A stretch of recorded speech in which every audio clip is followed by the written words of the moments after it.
बर्फ से ढका हुआ वह जंगल आज भी वैसा ही खामोश था। पेड़ों पर जमी सफेद बर्फ और हवा में पसरा हुआ सन्नाटा। इसी जंगल के किनारे एक छोटी सी टूटी झोपड़ी में रहता था एक लकड़हारा। उसका नाम था धीरन। धीरन ज्यादा अमीर नहीं था, पर कभी खुश जरूर था। हर सुबह वह अपनी कुल्हाड़ी उठाता, पत्नी की मुस्कान देखता और बेटे की हंसी सुनकर जंगल की ओर निकल जाता। थोड़ा भाव जोड़ते हुए उसकी पत्नी सीमा हमेशा कहा करती थी, धीरन, ये सर्दी ज्यादा दिन नहीं रहेगी, हमारे दिन भी बदलेंगे। और छोटा सा अमन लकड़ी के टुकड़ों से खिलौने बनाकर पिता का इंतजार करता। पर खुशियां ज्यादा दिन गरीबों के घर नहीं टिकती। एक साल सर्दी कुछ ज्यादा ही बेरहम हो गई। लगातार बर्फ गिरती रही, रास्ते बंद हो गए, लकड़ी बिकनी बंद हो गई। सीमा बीमार पड़ी, तेज बुखार, पर दवा के पैसे नहीं थे। धीरन पूरी रात बर्फीले तूफान में लकड़ियां काटता रहा। जब वह सुबह लौटा तो बहुत देर हो चुकी थी।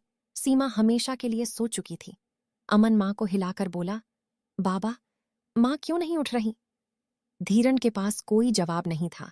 उस दिन उसके भीतर कुछ हमेशा के लिए टूट गया। सीमा के जाने के बाद धीरन ने खुद को सिर्फ अमन के लिए जिंदा रखा, पर किस्मत यह भी नहीं देख पाई। एक रात अमन तेज बुखार में कांप रहा था। धीरन उसे गोद में उठाकर बर्फ में दौड़ा, गिरा, फिर उठा, पर गांव पहुंचते पहुंचते अमन की सांसें खामोश हो गईं। उस रात धीरन रोया नहीं, बस पत्थर की तरह बैठा रहा। अब वह हर दिन जंगल जाता था, लकड़ी काटने के लिए नहीं, बल्कि अपनी यादों से भागने के लिए। कभी कभी हवा में सीमा की आवाज सुनाई देती, धीरन, और वह चारों ओर देखता, पर वहां सिर्फ बर्फ होती।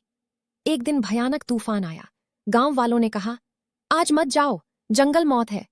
धीरन बस बोला, मेरी जिंदगी पहले ही वहीं खो गई है। वह जंगल के अंदर बहुत दूर चला गया। एक पेड़ के नीचे बैठा, कुल्हाड़ी रखी और आंखें बंद कर लीं। उसके सामने सीमा और